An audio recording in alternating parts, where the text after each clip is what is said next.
We continue to follow a shooting in rural Columbia County that left 2 people dead, including the shooter, and 3 others injured.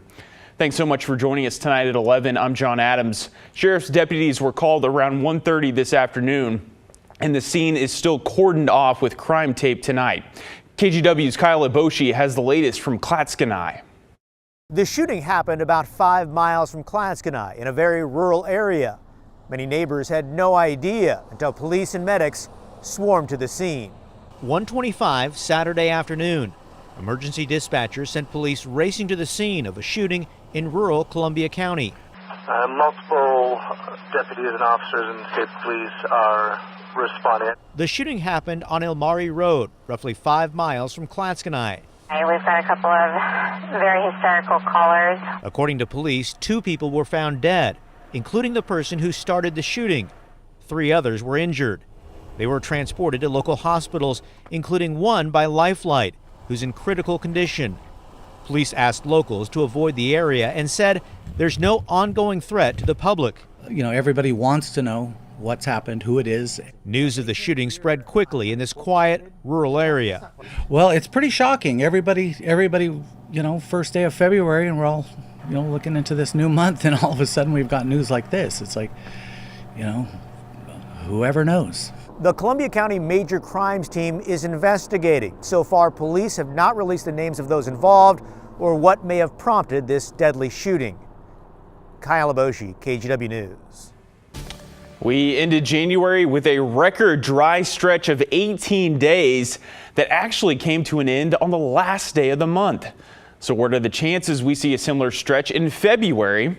Let's check in with meteorologist Joe Ranieri with more. And Joe, it doesn't sound like it's the rain you're tracking over the next few days. No, definitely not. Definitely going to be seeing some snow. Nothing to really sweat about too much here in the metro area. You go up in the higher elevations, yeah, you're going to be seeing a good amount of snow tonight and into tomorrow. But as we look at the radar, we're starting to see some of those snow showers kind of move in over the Oregon Cascades. That's really been the case so far today, where they've seen just about a foot of snow outside Mount Hood Meadows and Timberline Lodge. But as we look at the futurecast, we'll put this into motion. Again, winter weather advisories are in place throughout the Coast Range as well as the Oregon Cascades until the early part of next week. There will be some spotty snow showers, and they will be heavy at times late tonight and into tomorrow. But for a good portion of the day tomorrow, it's going to be more dry than wet, at least for the west side of the state. Now, you travel over the Oregon Cascades, I'm still forecasting up to about maybe 5 to 7 inches of new snow combined tonight and into tomorrow. Right now in the metro area, downtown Portland, a temperature of 41 degrees.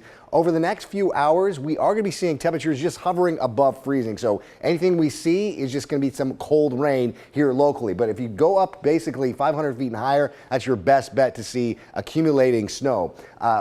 Over 2,000 feet, anywhere from 2 to 5 inches of new snow overnight. Again, the watches and warnings are throughout the Coast Range. We have winter weather advisories and winter storm warnings throughout the Oregon Cascades. What I'm tracking, John, is arriving late Tuesday night into Wednesday. I'll talk more about that and see if there's a chance in that round for some valley snow. That's coming up about 10 minutes from now. All right, Joe, thank you. Let's get to your national headlines tonight. Hamas has released its first American hostage from Gaza since November of 2023. Keith Seigel reunited with his family today after spending nearly 500 days in captivity. 184 Palestinian prisoners were released in exchange. 2 more American hostages are yet to be released. New details tonight about the American Airlines crash that killed 67 people over D.C. skies. The National Transportation Safety Board says preliminary data suggests the helicopter was flying 100 feet higher than what FAA restrictions allow when it crashed into the plane. Officials say crews could start lifting the 2 aircraft tomorrow, which they hope will allow them to recover the remaining victims. And in Philadelphia, NTSB investigators are also searching for answers following Friday's deadly plane crash. Video shows the plane plunging straight down, causing an explosion that sent people running. Officials say all 6 people on the medical transport plane died. 1 person on the ground in a car was also killed. 19 others were injured. The NTSB says the plane was only in the air for 1 minute before crashing into a busy roadway at rush hour.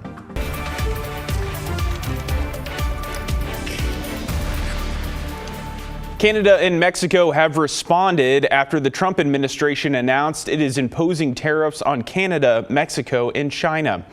President Trump signed orders imposing a 25% tariff on imports from the two countries, with the exception being a 10% rate on Canadian oil. During a joint press conference, Prime Minister Justin Trudeau announced a retaliatory tariff of 25% on $155 billion in U.S. imports. Before Canada's announcement came down, economists warned that U.S. consumers will pay the price for the president's tariffs. So we could see upward pressure for meat prices, upward pressure for dairy prices. Those are the types of categories that directly hit consumers' wallets. Oil changes mainly. That'll be the first noticeable one. An average oil change on most vehicles now anywhere between $50 to $80. It's probably going to end up over $100. The president has suggested further tariffs are on the way, meaning those price increases may just be beginning. Some of Oregon's congressional delegates have criticized the administration's actions. Representative Andrea Salinas said Trump's trade war could derail vital Oregon industries that rely on exports like wood products and computer chips. Senator Ron Wyden released a statement yesterday warning U.S. workers will lose jobs when Canada, Mexico, and China retaliate with their own tariffs. In Woodburn, police arrested a driver after a hit and run involving a person on a bicycle. It happened sometime this afternoon in the area of Cleveland and Ogle Streets. The cyclist was taken to the hospital. Police say the driver has been arrested. The crash caused a power outage. Police asked people to be cautious on the railroad crossing there, as the guardrails don't have power. We have an update tonight on a crash in downtown Portland that narrowly avoided pedestrians. A witness caught it all on their dashboard camera. Portland police now say 29-year-old Edgar Castro was drunk and parked in a stolen vehicle near Northwest 14th and Johnson. Before officers could confront him, Castro drove off, speeding the wrong way down a one-way street. The video shows him losing control, crashing into the streetcar stop at 10th and Gleason, and running off before getting arrested. Castro was first taken to the hospital, but has since been booked on multiple charges, including DUI and reckless driving. None of the pedestrians were hurt, and the streetcar was not damaged. In Salem, police have shut down an intersection following a street takeover. This is a shot off of Market Street and Lancaster Drive, showing signs of that takeover. Both streets have been shut down beyond this intersection, with police asking drivers to find an alternate route. And new tonight, first responders from Cannon Beach were called to a section of Highway 101 after a vehicle fell 100 feet down a cliff. This was near Hug Point, a few miles south of Cannon Beach. Cannon Beach firefighters used a rope system to get the driver out of the car and into an ambulance. Fortunately, their injuries appear to be mild.